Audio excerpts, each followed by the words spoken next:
All right. I want to start out at 1 Samuel 12, verse 24.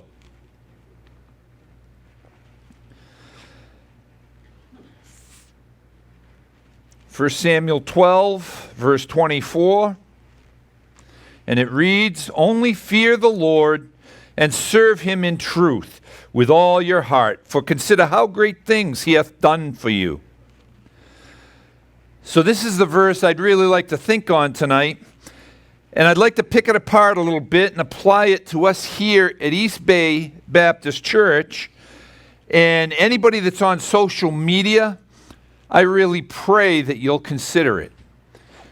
Because what I'm going to say applies to everybody here, but there's not that many people here. So it really is going to apply to a lot of you out there in social media. If you're anywhere within the East Providence area, I'm going to be encouraging people.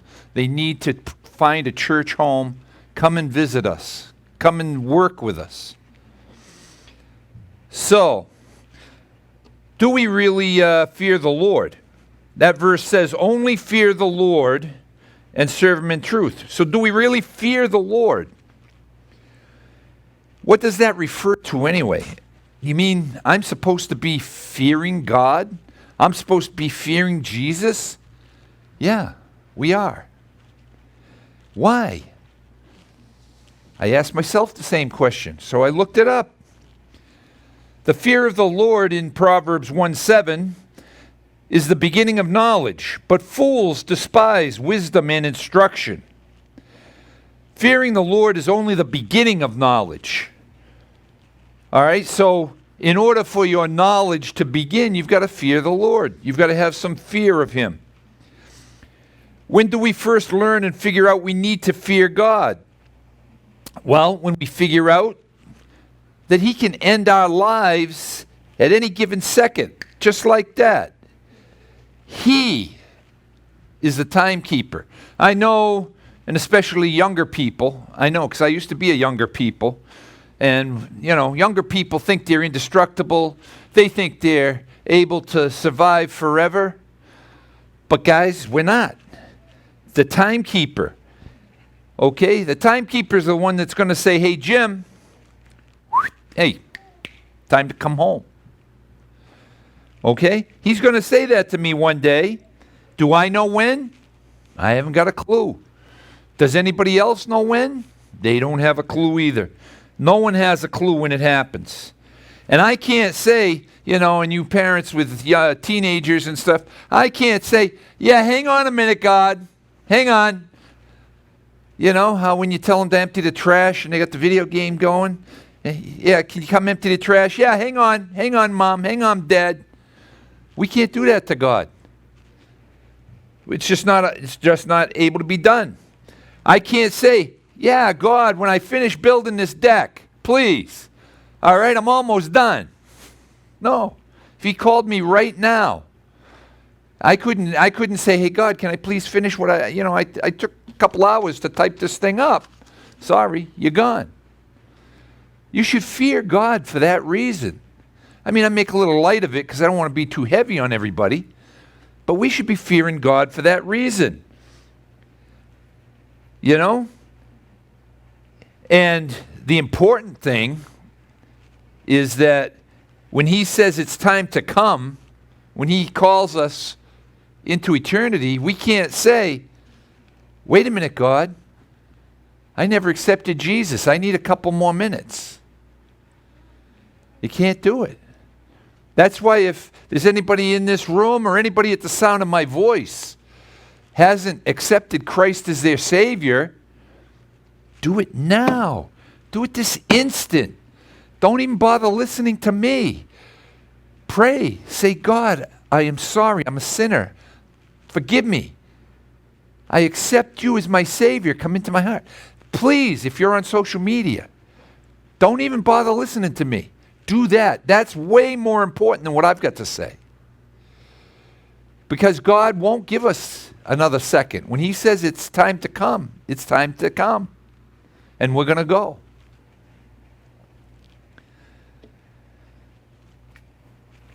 Proverbs 14:27 says, "The fear of the Lord is a fountain of life, to depart from the snares of death."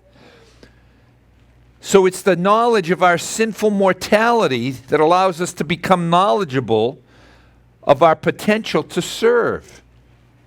Because our original text is talking about serving Him in truth and with all your heart. And I lost my place. So it's the knowledge of that sinful mortality that allows us to become knowledgeable of how we can serve. How can we be a blessing to Jesus Christ? How can we be a blessing not only to Jesus Christ, but to the mankind around us? And that's important. Fools are just going to blow us off. Okay. We can't do a thing about that. They're just fools. Okay, but if we're not out there, and if we're not speaking about God and our salvation, what about the ones that aren't fools that might be searching? What about the ones that are out there looking for answers? Believe me, when I got saved, I was looking for answers, and I wasn't even looking for answers from God. I was looking for answers because my family was all broken up. I was looking for answers because I was very swiftly becoming a drunk. I was looking for answers because it seemed like I only had one solution. And that was usually, in my mind, at the end of a rope. You know, when that saying, when you've reached the end of your rope, that's usually what happens when there's a hanging. And these are things that ran through my mind that were true. Smart men grow in knowledge of the gospel. Okay? They listen. They listen. Now, for instance, Pastor, he took 4 months. Well, but he took 4 months to figure it out. Quite honestly, when I was first presented with the gospel, and I blew the man off. I said, yeah, all right. Sounds good to me, Don. See you later.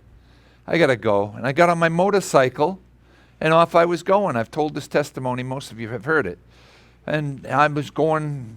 My daughter Jenny was at Boston Children's. We thought she was going to pass away.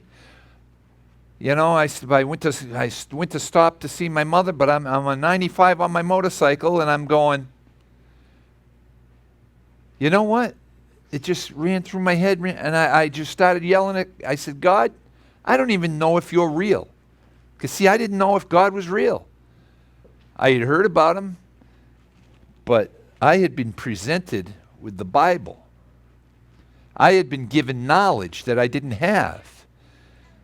And thank God, Lillian and Oscar Valequett's kid was never really a fool. He was foolish sometimes. But I listened.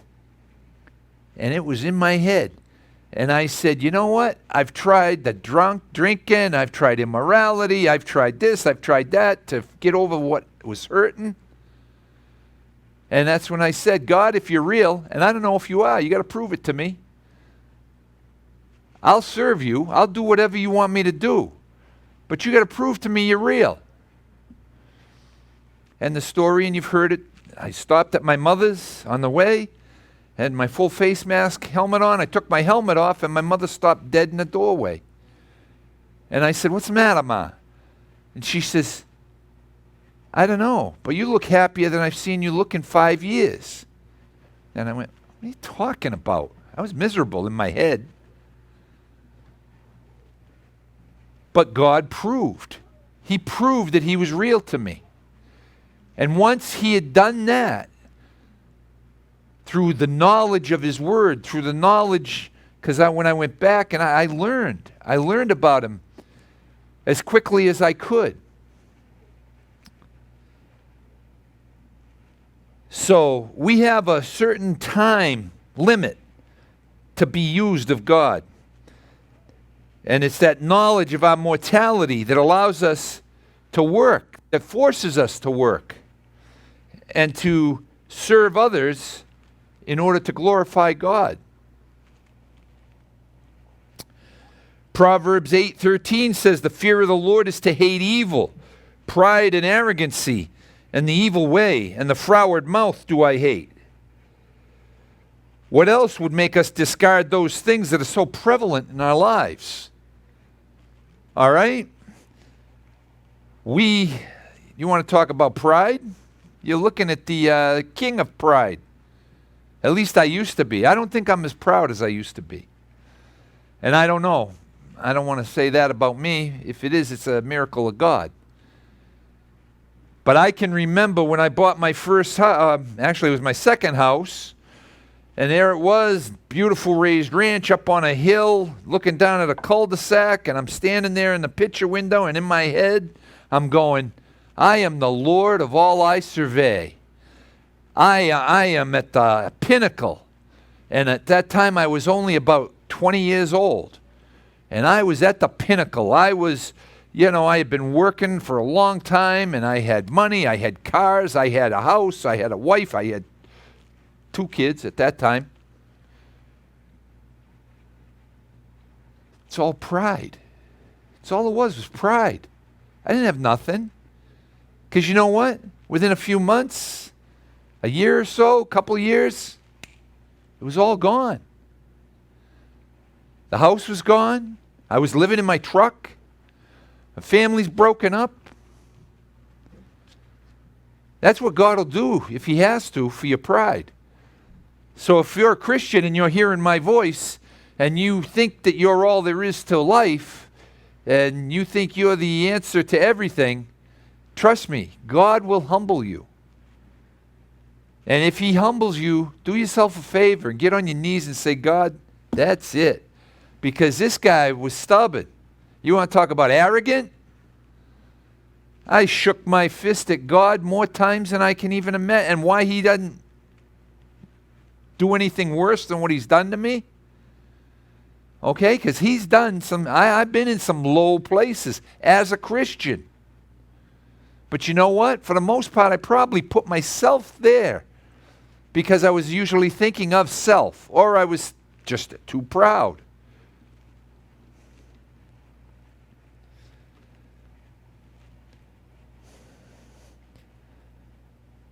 So, how much of our problems is brought about by our prideful lack of fear to God?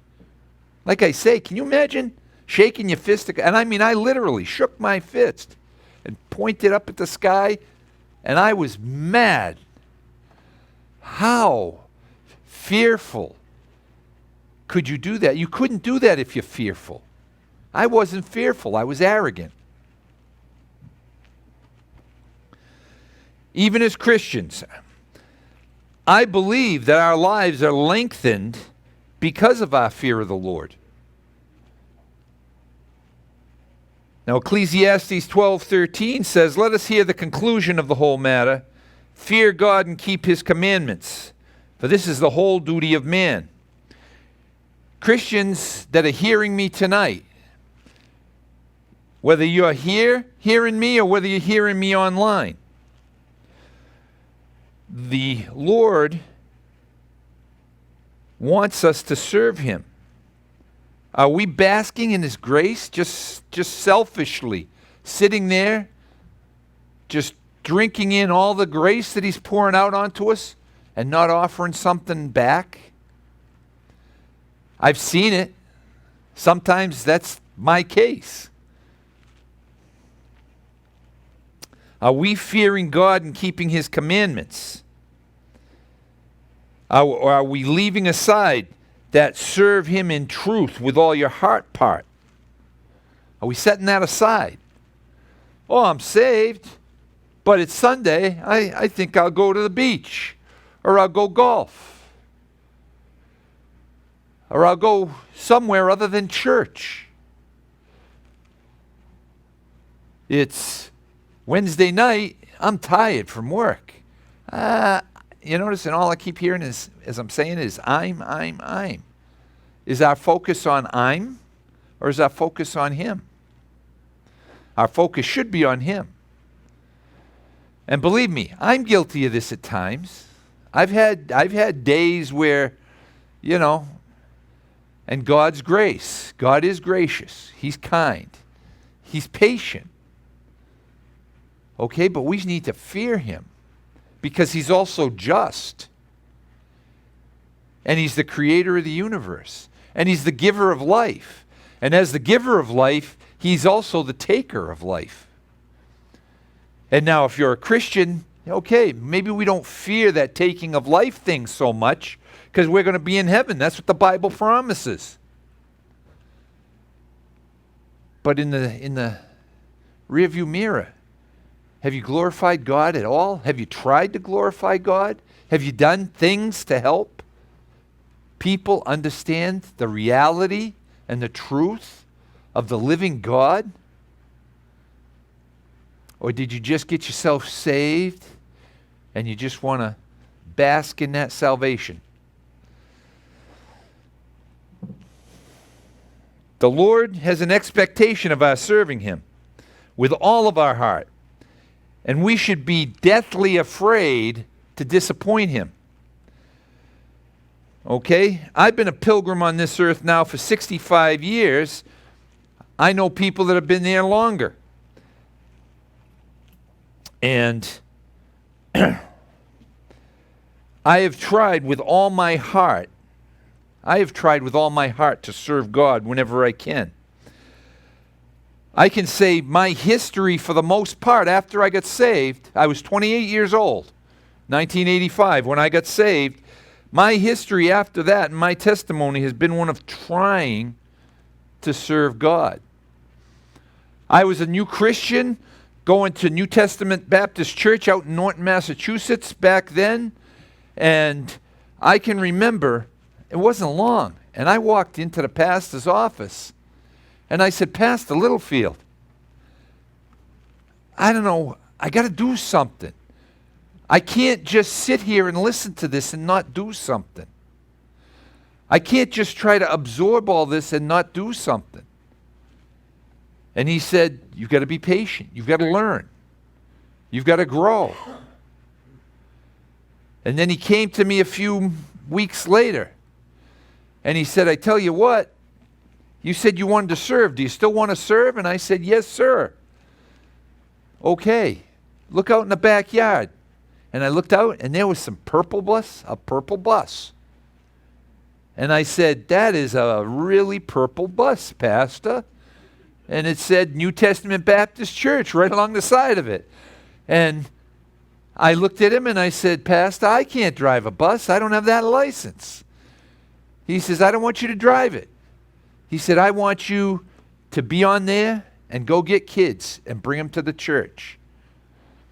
I got an old farmer named Archie Lent. And Archie Lent will drive the bus because he's got a bus license. But I want you to go and greet people and bring the kids. And that was the beginning of my service. You know, and I was shocked by some of the stuff I saw, having lived in Attleboro, and the bus was going through Attleboro. I was shocked by some of the stuff I was like, holy cow, I didn't know. And that was how God opened up my eyes. Do you see how much these people need you? You've got to serve because these people need you. The kids needed me, yeah. My very first stop, I stopped, got off the bus, ran up the stairs, because I could run back then. Ran up the stairs, bang, bang, bang, bang. Waited, nobody opened the door. I waited, bang, bang, bang, bang. I waited, and I'm looking through the door, the window, and I can see two kids sitting at the table with their cereal. Bang, bang, bang, bang a third time. And suddenly the door opened up and there was this lady, I use the term loosely, with an open robe and a cigarette hanging out of her mouth. And I didn't know what to do. I simply looked down quickly because I didn't know what to do. And what do you want? I says, I'm here to pick up some kids. And in my head, all those thoughts of being able to witness to the mothers and the fathers, right out the door because there's a lady with an open robe. And I'm like, I'm here to pick up the kids, ma'am. Oh, okay. Yeah, I told them. Hey, I told you guys, if that bus gets here, you go on the bus. Put the kids on the bus, and I didn't know what to do or what to think. Because she had obviously been drunk or doing something else. I don't know. And there was a guy laying on a couch, and I'm thinking to myself, these kids, what do they see? What do they witness? Never mind the sin that's like blaring at me from mom and whoever. What about the kids? These are kids. And they're seeing this stuff. God educated me real fast doing that service. And with all my heart, I decided that was it. I'm going to do whatever I got to do. We should be deathly afraid of disappointing our Lord and Savior. Okay, my testimony has been that, and I'm not going to brag on all my testimony, because years ago I've done a lot of things over a lot of years. And I've seen a lot of things. And I challenge anybody who's within the sound of my voice. Again, everybody in here, as well as anybody who's online, on social media. Are you truly serving God with all your heart? Are you really serving God with all your heart?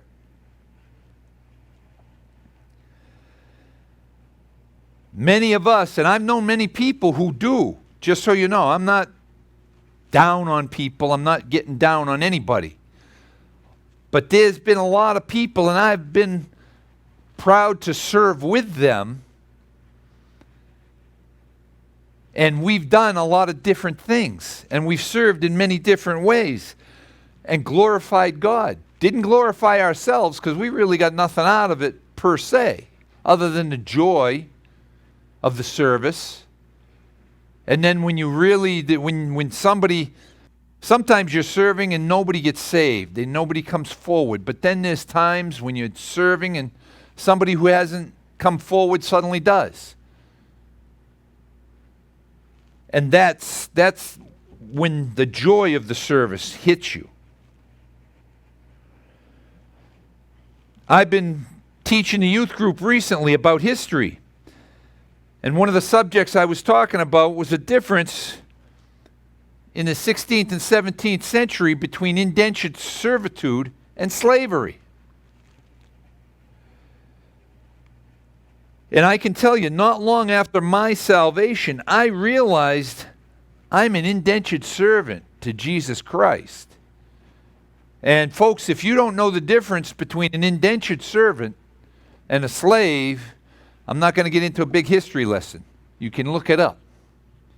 But basically, an indentured servant is someone who had somebody paid for their travel or paid for something. There was a money exchange. And for that amount of money, they were pledged to do service for a certain amount of time. My God in heaven, Jesus Christ, paid my admission to get into heaven. Because God said, I'm not letting you into heaven, you're sinful. And Jesus Christ died on that cross and shed that blood and offered it up to me. He offers it up to anybody who's hearing this. He's offering it up. And you need to think about it. You need to do it. Don't give it a lot of time, because if you need to fear the Lord, He could call you home or call you into eternity like that. Now, where you make your eternal home, that's up to you. If you're fearful of God, you know where He's going to send you if you don't get saved. If you're not fearful, you don't care.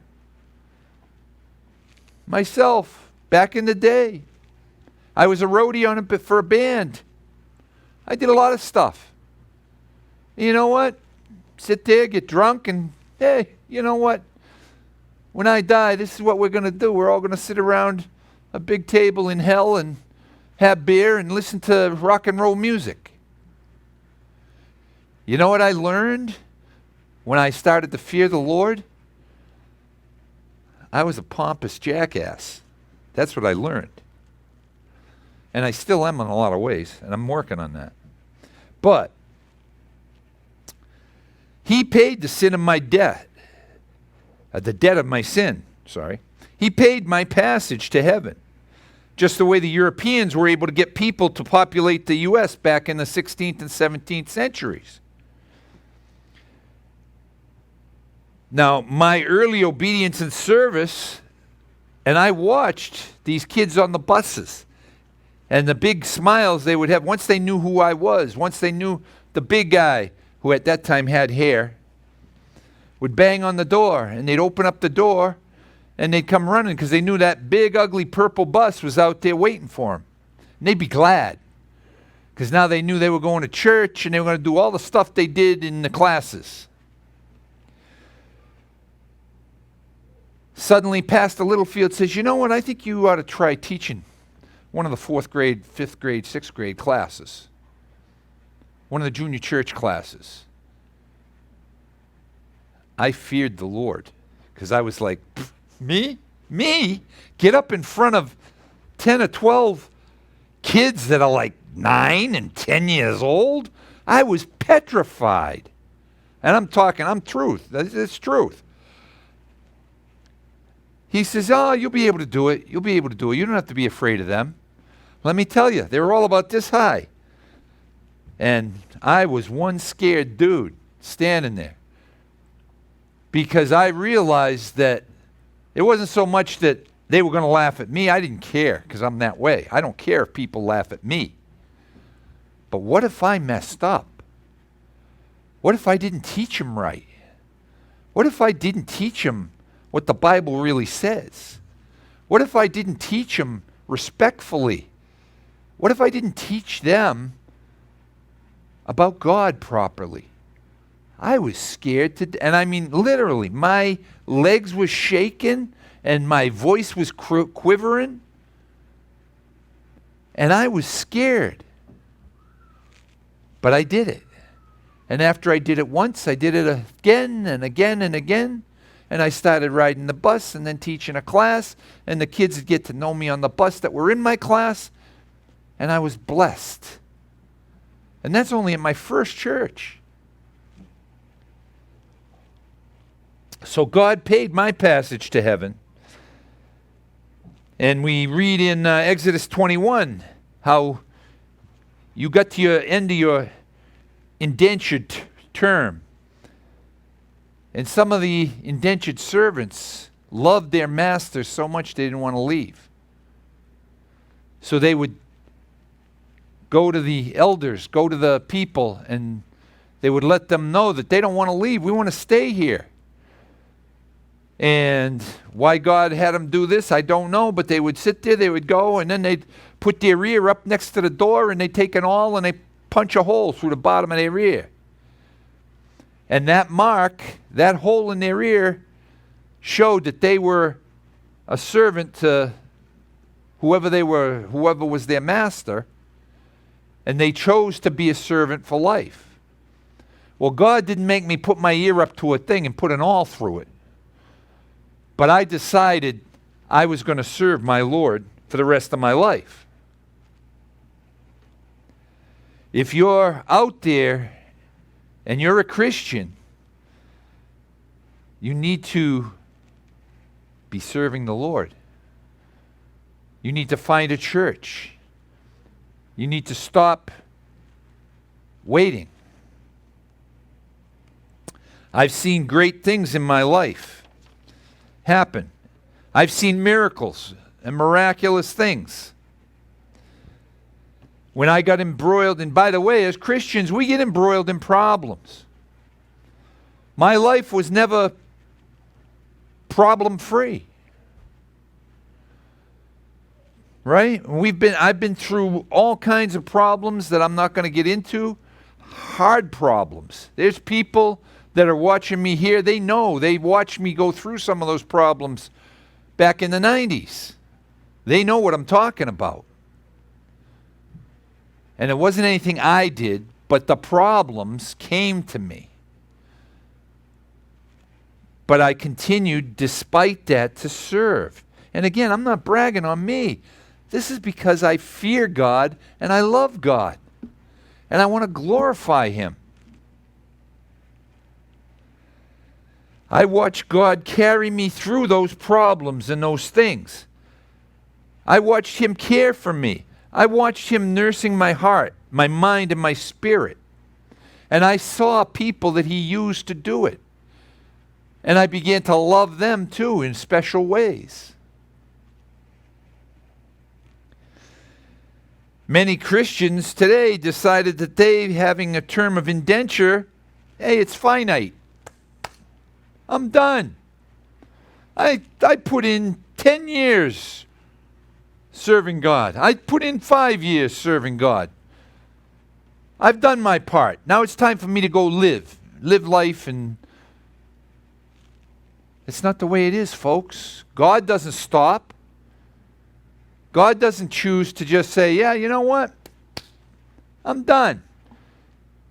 You guys can go off on your own for a while now. No, He stays with us. That's what His grace is all about.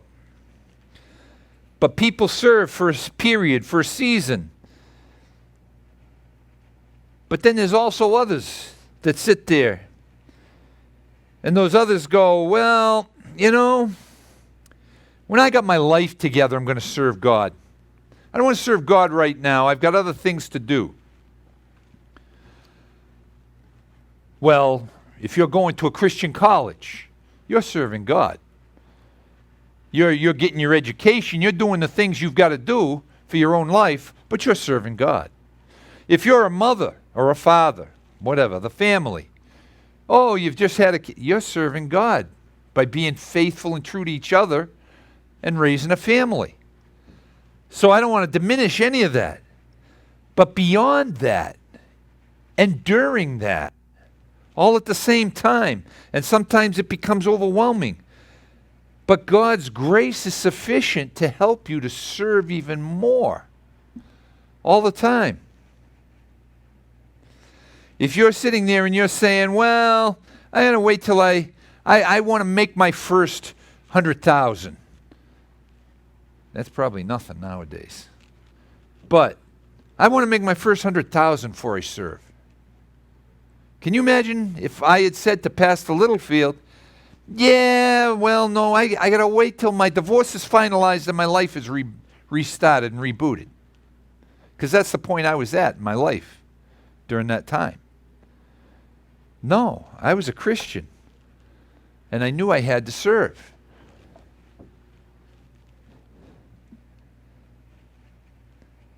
Then other people will say, well, I'm saved by grace alone, so I don't have to serve. I love when I hear that. I just love when I hear that. People that have read their Bible and studied their Bible, but they haven't put the stuff together in context. And believe me, because I'm still a contentious old bugger, I love to hear stuff like that, because that immediately, here comes a fight. And not a fight, but a discussion, a debate. Romans 1:17 says, for therein is the righteousness of God revealed from faith to faith, as is written, the just shall live by faith. So I'm going to live by faith. It says in Ephesians 2:8, for by grace are ye saved through faith, and that not of yourselves, it's the gift of God, not of works, lest any man should boast. See? I don't have to do nothing. I'm going to live by faith. They're misinformed. And they are weak Christians. They've missed the point. We all know and agree, as Christians, we all know this and agree. We cannot work our way to heaven. Nothing I could do ever is enough to get me to heaven. I'm not that righteous in and of myself. Okay, we're all sinners. So we can't work our way to heaven. So yes, it's by faith. The grace of God, and you accept His grace by faith. That is true. Okay, but you need to also realize that it says in Romans 12:1, I beseech you therefore, brethren, by the mercies of God, that ye present your bodies a living sacrifice, holy, acceptable unto God, which is your reasonable service. God expects us to offer ourselves up to Him for His service continually. That's not a good work to earn your way to heaven. That's something that you do to say thank you for all that you've done for me and for my family and for those around me. 1 Corinthians 15:58 says, therefore, my beloved brethren, be ye steadfast, unmovable, always abounding in the work of the Lord. Let them say by faith. No, you should be abounding in the work of the Lord. One does not contradict the other. You have to study and realize they work together. Yes, you're saved by faith. And once you're saved by faith, you need to be abounding in the work of the Lord. For as much as ye know that your labor is not in vain in the Lord. All the stuff that you're doing for God is not in vain. When Eric is taking out the trash and sweeping the floors in here, and Chrissy is in here cleaning and doing the stuff she does and playing the piano, their labor is not in vain. They're serving their God. And we may not appreciate it. We may not even care. I do care, just so you know. But a lot of people don't even recognize it. A lot of people don't even see it. But the things that they're doing, and I could name off a whole bunch of people that do different things. But when those things are being done, they're serving God. They're serving their Lord, and God's got a reward for that. He's got a reward for their faithfulness. He's got a reward for their labors.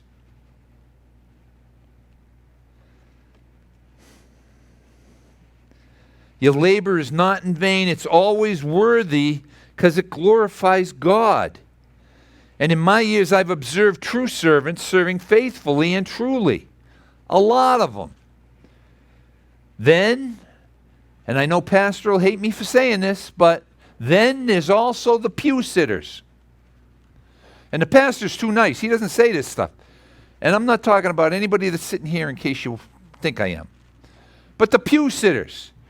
The sitters that come in and they sit down and they're like, oh, I've had such a hard week. It's been, I can't wait. Okay, and then they listen and they get all spiritually fluffed up and they get their ears all tickled with the message. Bam, and they're out the door faster than you can do. Did they come to church today? Yeah, I saw them sitting there, but they're gone. Did they serve? Did they help? Did they do anything? Now, maybe they're going to bam out there and start witnessing to people on the street. But you know what? I walk out the door and I never see them. Those are pew sitters.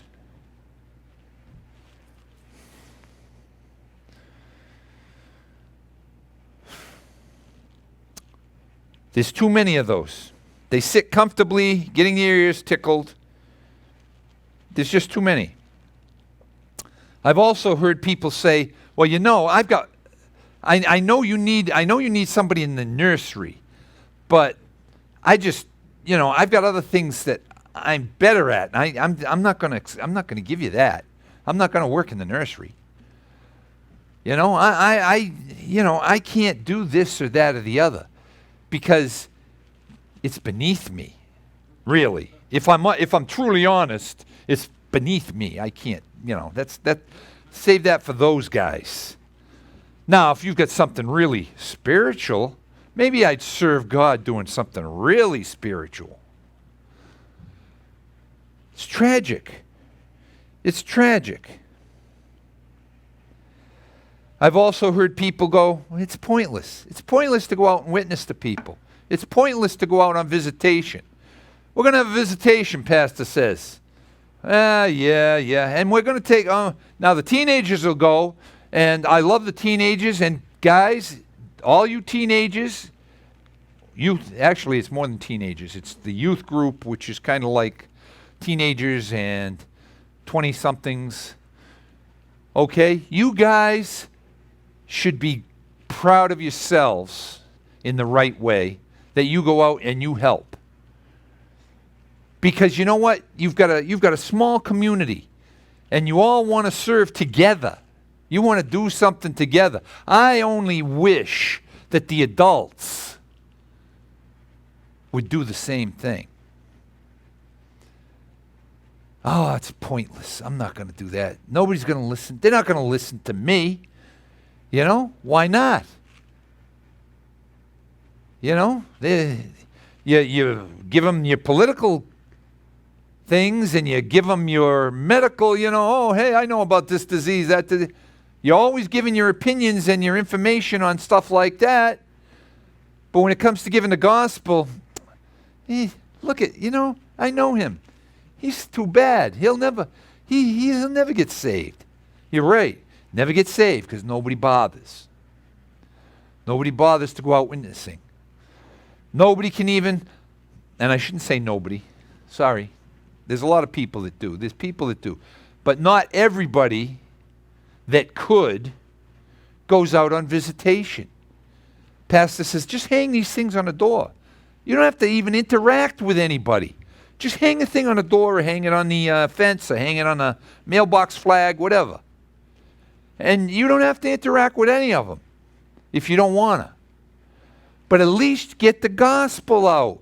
Get the gospel. Well, that's pointless because they're going to take the thing, pick it up, and throw it in the trash. You don't know that. You don't know that. People think that way. They think, well, that's the pastor's job anyway. I ain't going to do that. I got more important stuff to do on Saturday. I got more important stuff to do Sunday afternoon. I'm not going to do that. Come back on a Friday night because we're going to do something. Nah, I ain't doing that. A lot of people like that. And again, if you're on social media, please, we need more people so we can do more stuff. That's why I'm appealing, and I'm trying to encourage you as well, if you're within our vicinity. Obviously, those folks that are overseas that see us, all I can do is encourage you to go do that wherever you are. But I know there's a lot of people that watch that could be here helping.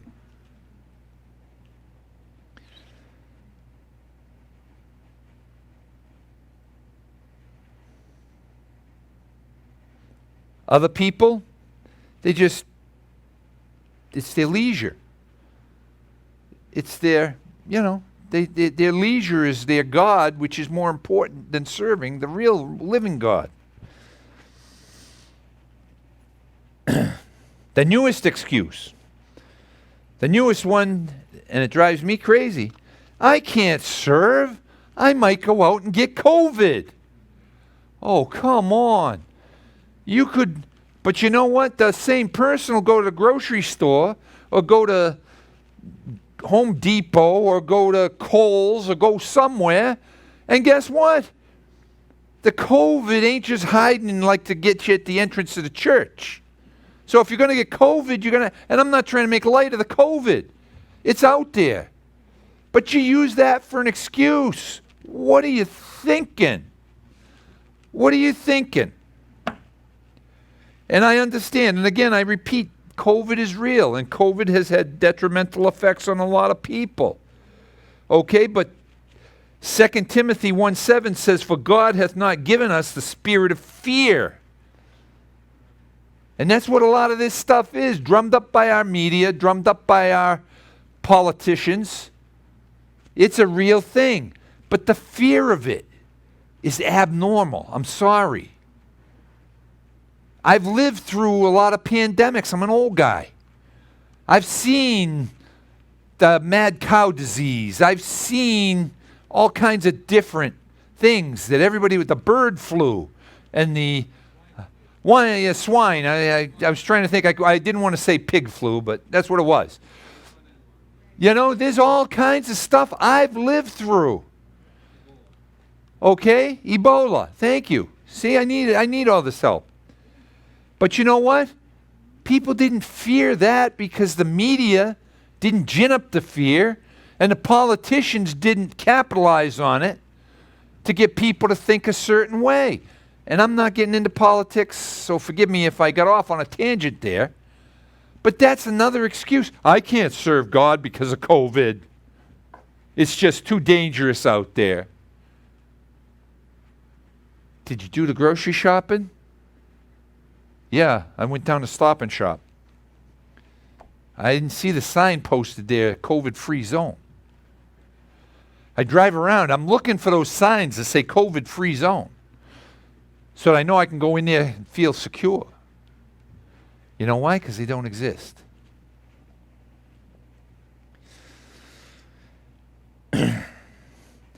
We're a small church. We've only got a few people.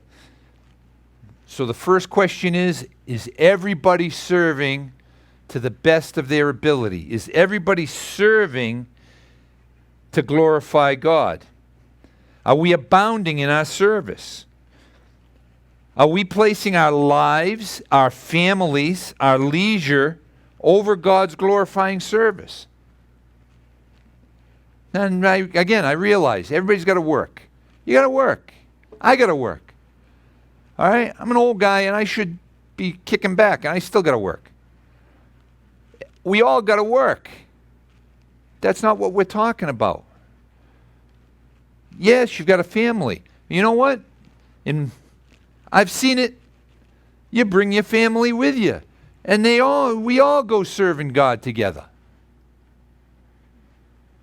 Oh, well, I don't want little Johnny or little Janie to get involved because, you know, they're going to see the worst. The worst. When we were bringing busloads and busloads of kids from Greater Rhode Island Baptist when I was there. And we'd go out on visitation, and we go out and we try to go to the playgrounds or and try to attract the kids from, say, South Providence. And the people would show up, and where are all the kids? Why don't you bring the kids with you? It is a park, after all. Oh, I don't want Johnny to hear that word. I don't want Johnny to hear that language. I don't want Janie to see those kids dressed in rags. I don't want to see that. I don't want my kids to see that. And I watched it as people tried to raise their kids in a bubble. And the worst part is you don't realize the bubble gets broken and the kid's learning stuff anyways. Instead, if you took them with you, at least he could see that you're out there interacting with these people. You're interacting with them. It doesn't matter if they're wearing a shirt with no sleeves and a cut-off shorts and all this stuff. It doesn't matter if you're dressed like Frank. Sorry, Frank, I couldn't resist. You got to go out and talk to these people because God wants them in heaven too. God wants them to go to heaven. He doesn't care if they're dirty. He doesn't care if they don't dress well. Serve God.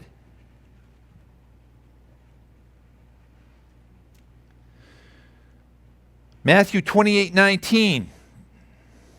Well, the church cannot and will not grow and flourish until we're all working on God's commission. The Great Commission in Matthew 28:19 says, "Go ye therefore, teach all nations, baptizing them in the name of the Father, Son, and the Holy Ghost." And that is not a suggestion, that's a command. Do you fear God? Do you fear God enough to say, okay, that's a command, I got to go do it? All right, I'm not always comfortable with witnessing to people. I have to go very careful, generally, around women. And I'm older now, so I guess I'm not so threatening. But when I was younger, I was still a big guy.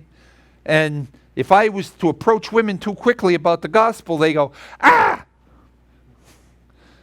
You know, and the next thing I know, I got a cop coming after me thinking I'm about to do something bad.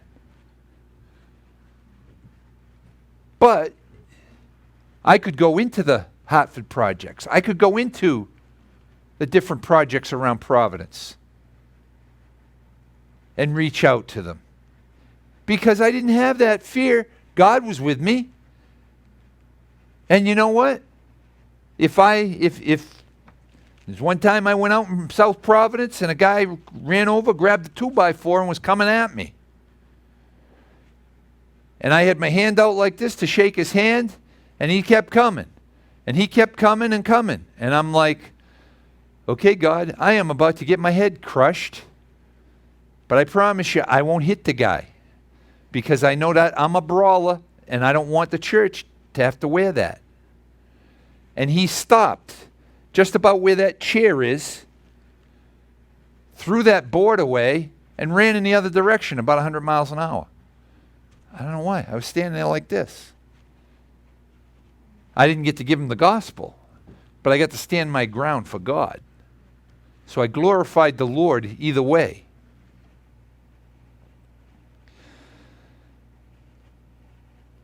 Is it easy to ignore God? If it is, then you don't fear him. Isaiah 6:8 said, also I heard the voice of the Lord saying, whom shall I send, and who will go for us?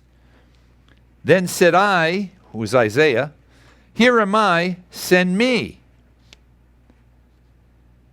Tell me, when you're praying in your closet and you're asking God, and folks, again on social media, if you are in your prayer closet, which is where you should be quite often, and you're thinking about this stuff, or sometimes God moves on your heart, gives you an idea, a thought of what you should or could be doing. Are you like the little kids are? Me, God, I want me. Come on, I can't jump anymore. Me. Ever watch the little kids? That's what they do. They jump up and down. Oh, I'll do it. Are we like that? Or are we like, oh, God, not me. Why? I don't wanna. Why? I hear a lot more of that from adults, just so you know. Are you hiding? Are you staying home? Do you come into church real late and then boosh, right out the door as fast as you can? Because, if the pastor sees me, he might ask me to do something. I got to go.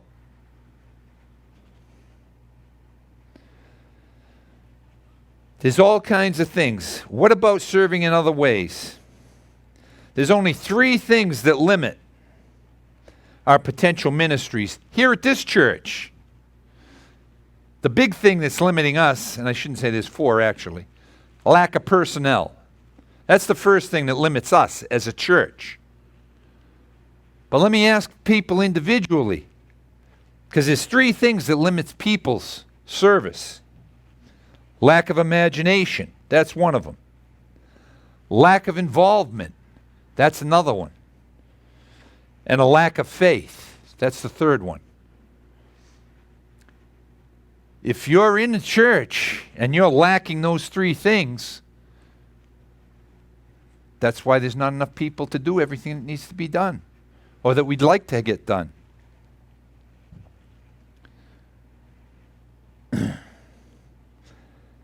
Could we, as a church, could we have a deaf ministry? Could, if we had enough people. Right? How about a van ministry? Well, first we got to get a van. We actually tried that already. That didn't work out, having the van and not having the people to drive it. Okay, so we need people.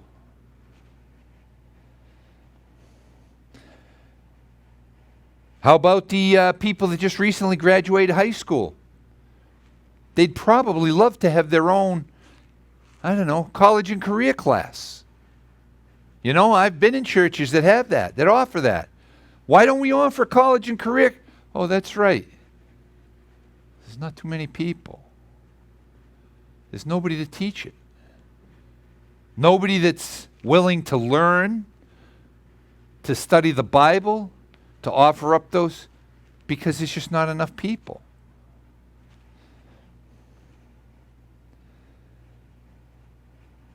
Okay, all of these require us to obey the Great Commission. If we don't obey the Great Commission, folks, and I'm talking to the people here in this church, if we don't obey the Great Commission, there's a lot of stuff that's never going to get done. Because these empty chairs will not go out. I can't get one of those chairs to teach, a young marrieds class. I can't get one of these chairs to go teach a junior church. Won't do it. There's got to be a body in those chairs. Again, I appeal, I encourage people in social media. If you're near 10 James Street in East Providence and you're not going to church, listen to God. He wants you in church. He wants you in fellowship. I understand you're getting fed the messages. You're sitting at home and you're hearing the messages. During the COVID thing, I did the same thing. And it drove me insane because I couldn't go out and do anything else. Okay, get out of your comfort zone. Step forward. We'll welcome you. I promise you.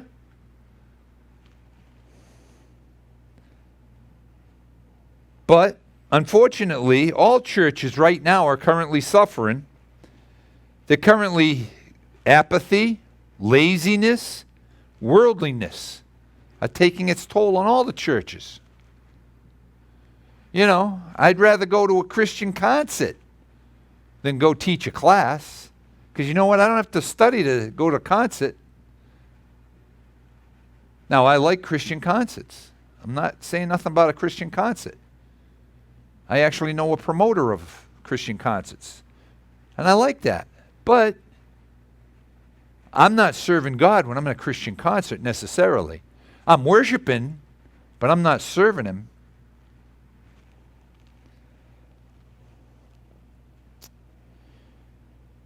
Are you apathetic? Yeah, what's the sense? What's the sense? Why? Why should I? And folks, just so you know, I confess, I've been there. I was at a church where, the people, the behaviors and the way they just turned me off from even wanting to try to reach out. Apathy set in. Thank God, by His grace, I'm out of it. I left that behind, and that was decades ago. That apathy. Laziness, that's the other thing.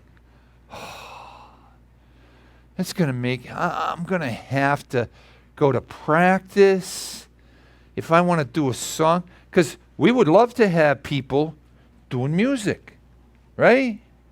And and I love, like, Caitlin's thing was great this morning. I loved that. But you know what?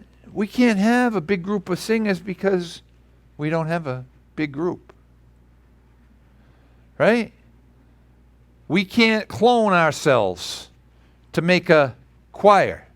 That would be a great thing. Let's have a choir. Yeah, there's only 20 people. Can't have a choir. Laziness. Look what happened to the church plant we've been talking about up in Boston. People got saved. His work was worthy. That missionary's work was worthy. He went out and he did what he was supposed to be doing. But were the people serving? The people he brought in.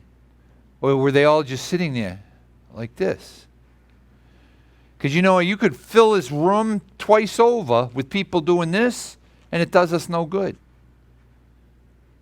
You need to serve.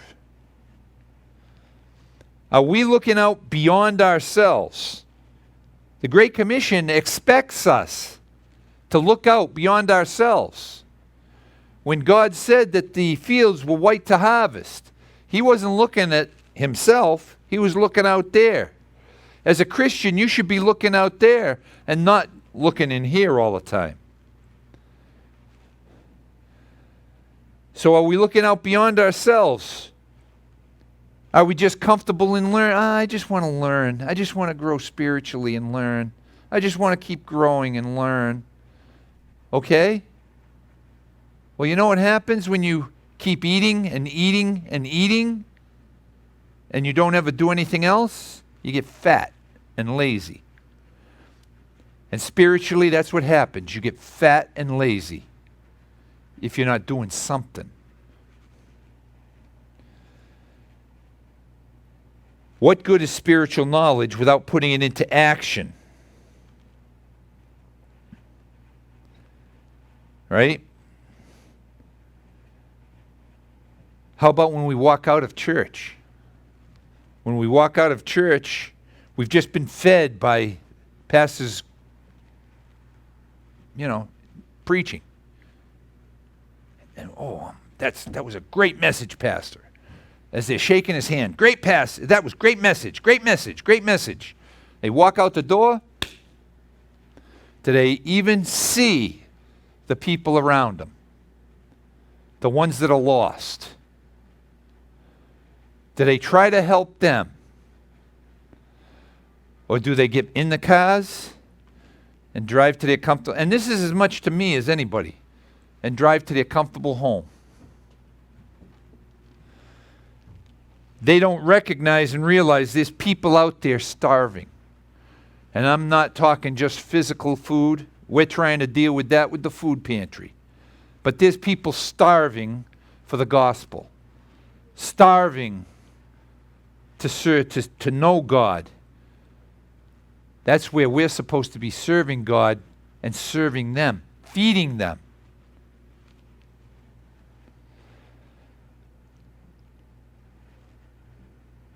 We need to consider how great things He has done for us.